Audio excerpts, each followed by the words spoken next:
Plus tardé par téléphone, Arnaud Béda, bonsoir. Bonsoir Jérémy. Journaliste à l'époque pour le magazine L'Illustré, alors vous clamez depuis le début de cette affaire l'innocence d'Erwin Sperrison. Quelle lecture vous faites de cette décision de la Cour européenne des droits de l'homme ?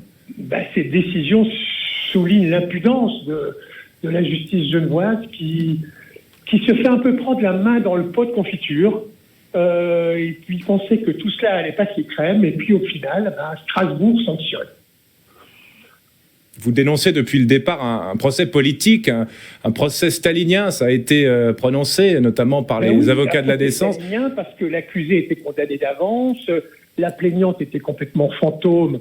Et donc, je l'ai interviewé au Guatemala. Moi, je me suis donné la peine de me déplacer au Guatemala, qu'a pas fait la justice genevoise. Les témoins, les principaux témoins à charge étaient complètement bidons. On ne va pas s'attarder, mais il y a quand même notamment un témoin qui était l'objet d'un document, qui a été condamné pour un double assassinat au Guatemala, un Français qui était un des principaux témoins à charge contre Sperison.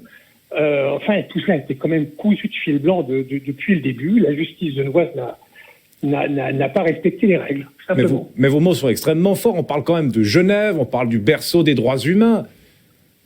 Oui, c'était un procès politique, si vous voulez. En résumé, ça a été un tribunal de gauche qui a jugé un personnage de droite, le chef de la police du Guatemala.